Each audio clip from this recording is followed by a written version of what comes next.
तो बच्चों, आज प्रश्नावली 15.1 का हम सवाल नंबर 5 पढ़ेंगे, है ना। सवाल नंबर 4 तक हमने पिछले वीडियो में पढ़ लिए थे। तो पांचवा सवाल क्या कह रहा है, देखो। एक वृत्ताकार प्लेट का क्षेत्रफल दिया है 154 वर्ग सेमी। इसकी परिधि ज्ञात करनी है। देखो, हमें क्षेत्रफल दिया है, परिधि ज्ञात करनी है। परिधि में क्या होता है, 2πr। तो मतलब जरूरत क्या की हुई हमें, आर की हुई ना। तो देखो बहुत आसान है। सबसे पहले हमें क्षेत्रफल दिया है, उससे हम आर ज्ञात कर लेंगे। तो माना वृत्त या वृत्ताकार प्लेट की जो त्रिज्या है ना, वो आर है। ये हमने आर मान ली, ठीक है। अब चूंकि क्षेत्रफल हमें दिया है कितना, 154। अब क्षेत्रफल होता क्या है, पाई आर स्क्वायर। कितना दिया है, 154। तो पाई का मान रख दीजिए, कितना होता है, 22/7 गुणा आर स्क्वायर बराबर 154। अब इसको इधर भेज दो, तो आर स्क्वायर बराबर क्या हो जाएगा, 154 गुणा 7/22। अब इसको काट लो, तो देखो 22 का बाढ़ आता आपको, तो 22 से कम 22 और 22 सत्ते 154, 7 बार कट जाएगा। तो आर स्क्वायर बराबर कितना हो जाएगा, 7 गुणा 7, और 7 गुणा 7 मतलब कितना हो गया, 49। तो आर का मान कितना हो जाएगा, फिर स्क्वायर को इधर भेजेंगे, 49 पे लगेगा अंडर रूट मतलब 49 का वर्गमूल। कितना होता है, 7। जब आर हमारे पास आ गया 7, तो हमें क्या याद करना है, परिधि। अतः प्लेट की परिधि क्या होती है, 2πr। यहाँ रख दो मान, 2 गुणा 22/7 गुणा आर का मान कितना है, 7। 7 7 कटा, तो 22 दूनी 44 सेंटीमीटर। ये आ गई ना परिधि। कितना आसान है। अब इसके बाद आगे बढ़ते हैं सवाल नंबर 6 पर। तो देखो सवाल नंबर 6 क्या कह रहा है कि एक वृत्त की परिधि एक वर्ग के परिमाप के बराबर है। यदि वर्ग का क्षेत्रफल जो है 484 वर्ग सेमी है, तो वृत्त का क्षेत्रफल ज्ञात करो। ठीक है, बहुत आसान सवाल है, दिखने में ही लग रहा है कठिन। देखो कैसे। क्वेश्चन नंबर 6 क्या कह रहा है कि वृत्त की परिधि और वर्ग का परिमाप दोनों बराबर हैं। ठीक है, तो यहां लिख देंगे वृत्त की परिधि बराबर वर्ग का परिमाप, ये दिया है। ठीक है, तो इसका मतलब क्या हो गया, प्रयोग करेंगे हम इसमें। और हमें क्या दिया, देखो वर्ग का क्षेत्रफल कितना दिया है, 484। अब वर्ग का क्षेत्रफल क्या होता है, याद है आपको, वर्ग का क्षेत्रफल होता है भुजा गुणा भुजा, यानी कि भुजा का वर्ग। कितना हो गया, 484। इस वर्ग को उधर भेजो, तो भुजा कितनी हो जाएगी, 484 पे लगेगा वर्गमूल। अब 484 का वर्गमूल कौन जाता है, 84 का वर्गमूल होता है 22। हमने लिख दिया 22। ठीक है, अब हमारे पास भुजा आ गई 22। अब हमें क्या याद करना है, वर्ग का परिमाप, क्योंकि उसकी जरूरत है। तो वर्ग का परिमाप क्या होता है, 4 गुणा भुजा, ये तो होता है। तो 4 गुणा 22, तो वर्ग का परिमाप कितना हो गया, 88 सेंटीमीटर। अब हमें वर्ग का परिमाप आ गया। अब उसने क्या पूछा था, वृत्त की परिधि। तो वृत्त की परिधि हम आराम से निकाल लेंगे ना, क्योंकि उसने दे रखा है वृत्त की परिधि उसके बराबर है। अतः वृत्त की परिधि परिमाप के बराबर है ना, तो परिमाप कितना है, 88। तो यहाँ क्या लिख देंगे हम, 88। ठीक है, अब परिधि का सूत्र क्या होता है, 2πr। कितना है 88। तो क्या करेंगे हम 2 गुणा 22/7 गुणा r बराबर 88। अब इसको उधर भेजेंगे और काटेंगे। तो देखो 22 चौके 88 और 2 दूना 4, कितने बचे यहाँ 2, और यहाँ रह गए बट्टे में 7, तो बट्टे के साथ उधर जाएंगे तो कहाँ पहुँचेंगे गुणा में, और जब गुणा में पहुँचेंगे तो 7 का 2 से गुणा हो जाएगा, तो r बराबर कितना आ गया 14 सेंटीमीटर। अब r का मान आ गया 14 सेंटीमीटर। अब पूछा क्या है, अब पूछा है हमसे वृत्त का क्षेत्रफल, तो क्षेत्रफल सूत्र लगा देंगे, है ना। तो देखिए अतः वृत्त का क्षेत्रफल, अतः वृत्त का क्षेत्रफल क्या होता है पाई r स्क्वायर, तो यहाँ रख दो 22/7 गुणा 14 गुणा 14, क्योंकि त्रिज्या हमने अभी 14 निकाली है ना। अब क्या करेंगे काट पीट, तो काट लो, 7 दूनी 14, तो गुणा कर लेंगे। अब 22 दूनी 44 गुणा 14, अब 14 का पारा 44 में पढ़ लीजिए, बहुत आसान हो जाएगा। तो देखो कितना होता है 14 चौक 56 की 6 यहाँ से लगी 5, 14 चौक 56 और 5 61, तो आंसर कितना है हमारा 616 वर्ग सेमी, है ना। बहुत आसान था ना। अब देखिए इसके बाद आते हैं हम सवाल नंबर 7 पर। सवाल नंबर 7 क्या कह रहा है उसको ही पढ़ लीजिए। ये कह रहा है कि वृत्ताकार खेत पर 24 रुपये प्रति वर्ग मीटर की बाड़ लगाने का व्यय जो है 5280 रुपये है। तो इस क्षेत्र की 0.50 रुपये मतलब 50 पैसे प्रति वर्ग मीटर की दर से जुताई करवानी है। तो खेत की जुताई करवाने में कितना व्यय होगा ये पता करो। अब देखो बाड़ लगाने का मतलब क्या होता है, बाड़ लगाने का मतलब होता है ना उसकी घेराबंदी करना एक तरह से। जैसे ये आपका एक खेत हो, ठीक है, अब आप बाड़ लगाओ, कैसे लगाओगे यहाँ से यहाँ से यहाँ से बांध के इसको बांधोगे ना, पूरा चारों तरफ से घेर लोगे ना इसको, तो ये तो बाढ़ हुई। तो इसका मतलब बाढ़ क्या हुआ, उसकी पूरी जो परिधि है ना उसके बराबर होगी नहीं होगी। तो हम यहाँ लिख देंगे कि खेत की जो परिधि है ना वो क्या आ जाएगी, वो उसके जो टोटल बाड़ लगी है उसके बराबर हो जाएगी।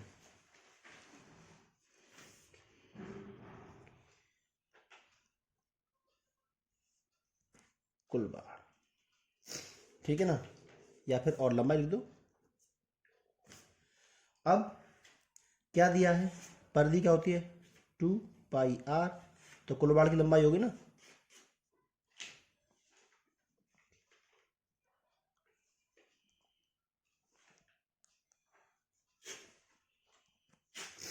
ठीक है, अब बाड़ लगाने का खर्चा कितना दिया है, क्योंकि बाड़ लगाने का खर्चा कितना है 24 रुपये,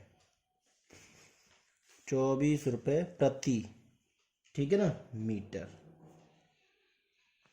अब जरा ये सोचिए कि 1 मीटर का खर्चा आता है 24 रुपये, और खेत की कुल लंबाई कितनी थी, ये थी हमारी 2πr। तो 2πr में कितना खर्चा आएगा, ज़्यादा आएगा ना, तो ज़्यादा के लिए क्या करते हैं गुणा, ठीक है ना। अतः 2πr गुणा मैंने कर दिया 24 का, तो इसका आंसर कितना आता है, ये उसने पहले से दे रखा है, जो खर्चा आएगा ना वो हमारा 5280 के बराबर है। तो हमने ये रख दिया इसके बराबर। अब क्या होगा, अब हम सबका मान रखेंगे और यहाँ से त्रिज्या का मान निकाल लेंगे, और जैसे त्रिज्या का मान आता है समझ लो सवाल हो गया सॉल्व। देखो कैसे, तो हमने रखा 2 इंटू पाई का मान 22/7 गुणा r गुणा 24 बराबर 5280। अब इन सबको दरबेज दो, क्या हो जाएगा r बराबर 5280। देखो बट्टे की चीज गुणा में आ गई, बाकी सब नीचे। अब इसमें काट पीट कर लो जल्दी से फटाफट, ठीक है ना, काट पीट करने में टाइम वेस्ट होता है तो आप अपने आप करोगे काट पीट, तो काट पीट करने के बाद जो आंसर आएगा वो आएगा 35। तो इसका मतलब हुआ कि हमारी त्रिज्या कितनी हो गई 35। अब उसने पूछा ना जुताई करने में कितना खर्चा आएगा। तो देखो जुताई कैसे होती है, जैसे ये खेत था, जुताई का मतलब होता है अंदर अंदर पूरा, तो इसका मतलब ये क्या हो गया, इसका क्षेत्रफल हो गया ना, तो हमें क्षेत्रफल ज्ञात करना है। अतः खेत का क्षेत्रफल, अतः खेत का क्षेत्रफल क्या होता है पाई आर स्क्वायर। तो रख देंगे पाई आर स्क्वायर हम, देखो 22/7 गुणा 35 गुणा 35। तो मैंने इसको रखा तो कितना आ गया बेटा, तो काट पीट करेंगे इसका, तो 7 पंजे 35, 22 पंजे 110 और 35 का हम कर देंगे गुणा, तो कितना आता हमारा 3850 मीटर स्क्वायर। ये हमारा आ गया क्षेत्रफल। अब सोचो उसने दिया है जुताई का खर्चा कि 1 मीटर स्क्वायर में आता है 50 पैसे, तो इसमें कुल कितना आएगा, ज्यादा आएगा ना, तो ज्यादा के लिए क्या करेंगे गुणा, तो कुल खर्चा, अतः जुताई का कुल खर्चा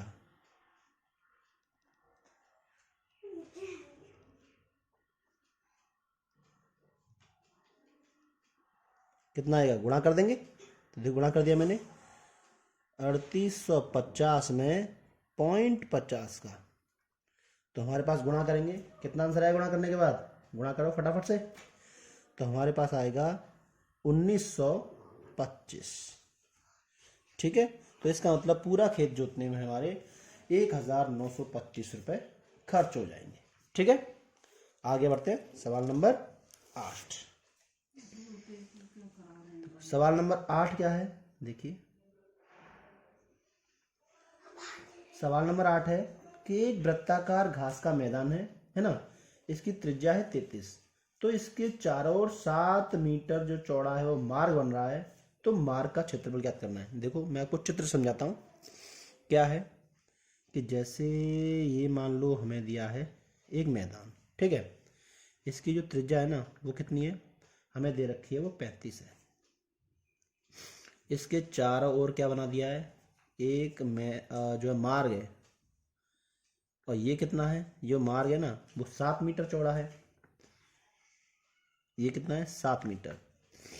अब देखिए जब ये 7 है ये 35 है, तो इसका मतलब ये कितना बड़ा हो जाएगा, पूरा यहाँ से यहाँ तक, ठीक है, तो पूरा यहाँ से यहाँ देखेंगे तो ये हो जाएगा हमारा 35 और 7 ये हो गया 42। ठीक है, तो अब उसने पूछा है मार्ग का क्षेत्रफल, यानी इसका क्षेत्रफल क्या हुआ, इसका ये मार्ग है ना, मार्ग ये दिख रहा है आपको, इस मार्ग का, तो देखो इसका क्षेत्रफल निकालना बहुत आसान है। हम क्या निकालेंगे, पूरे बड़े वाले वृत्त का क्षेत्रफल निकालेंगे, तो पूरे का निकल आएगा ना, उसके बाद इस वाले को छोटे वाले को घटा देंगे, तो क्या बचेगा, मार्ग मार रह जाएगा नहीं रह जाएगा, तो बस बहुत आसान। तो हम मान लेते हैं, माना वृत्ताकार घास के मैदान की त्रिज्या R2, ठीक है, मैंने मान लिया R2 कितना है 35, ठीक है, और मार्ग समेत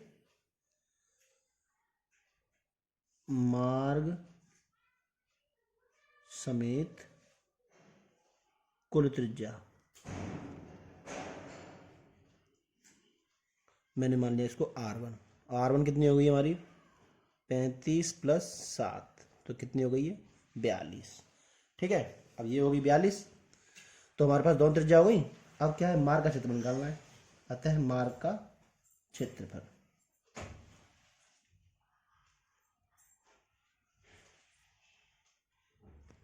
मार्ग का क्षेत्रफल क्या है, बड़े वाले में से बड़ा वाला क्या है पाई आर स्क्वायर, क्योंकि बड़ी वाली त्रिज्या हमने R1 मानी थी तो 1 लगा दो, माइनस पाई R2 का स्क्वायर, ठीक है, छोटी वाली 2 थी। अब इन दोनों में कुछ कॉमन आ रहा है, क्या आ रहा है बेटा, पाई आ रहा है, तो पाई में लिया मैंने कॉमन, तो R1 का स्क्वायर माइनस के R2 का स्क्वायर। देखो ये फॉर्मूला है, ये फॉर्मूला क्या है कि ए स्क्वायर माइनस बी स्क्वायर। तो ये फॉर्मूला कहता है एक ब्रैकेट में दोनों को जोड़ दो और एक में दोनों को घटा दो। अब यहाँ वैल्यू रख दो, अभी आंसर आ जाएगा फटाफट से। तो देखिए कितना आता है, 22/7 मैंने रखा 42 प्लस के 35 और एक बार 42 माइनस के 35। तो देखो कितना हो गया, 22/7 गुणा 42 में 35 जोड़ो हो गया 77 और घटाओगे तो हो गया 7। तो मैंने काट दिया 7 से 7 और 22 में कर दो 77 का गुणा। तो कितना था मेरा आंसर आ जाएगा 1694 वर्ग मीटर। ठीक है, हो गया ना आंसर फटाफट से। अब देखिए सवाल नंबर 9। सवाल नंबर 9 क्या कह रहा है, बहुत आसान है ये, क्योंकि ये कह रहा है दो संकेंद्रीय वृत्तों द्वारा परिबद्ध क्षेत्रफल क्या होता है। देखो संकेंद्रीय वृत्त मतलब ऐसे वृत्त जिसका केंद्र एक हो, जैसे एक ये रहा, इसके ऊपर ही एक और बना दो, तो क्या है इन दोनों केंद्र एक ही हो गए। तो इसका मतलब ये एक त्रिज्या हो गई, ठीक है ना, एक त्रिज्या ये हो गई, ठीक है, दोनों त्रिज्या मान ली। तो इससे जो बना क्षेत्रफल है ना ये वाला, तो कैसा होगा, ये इस मार्ग जैसा ही बन गया ना एकदम इसके जैसा। तो इसका क्षेत्रफल का सूत्र क्या था, ये था, निकला था ना। तो इसका भी क्या हो जाएगा, ये हो जाएगा, नहीं हो जाएगा। तो जहां भी ऐसा दिख रहा है आपको वही हो जाएगा आंसर। अब हमने R1 R2 माना था। अब इस सवाल के जो ऑप्शन दिए हैं उनमें बड़ा R छोटा R दिया है, तो बड़ी त्रिज्या को मान लेंगे बड़ा R, छोटी वाली को मान लेंगे छोटा R। तो क्या हो जाएगा, ये हो जाएगा। इसका मतलब हमारा जो ऑप्शन नंबर सेकंड है ना वो सही है, बी वाला पार्ट, पाई R प्लस के R और R माइनस के R। ठीक है, हो गया। इसी प्रकार क्वेश्चन नंबर 10, क्वेश्चन नंबर 10 आखिरी क्वेश्चन।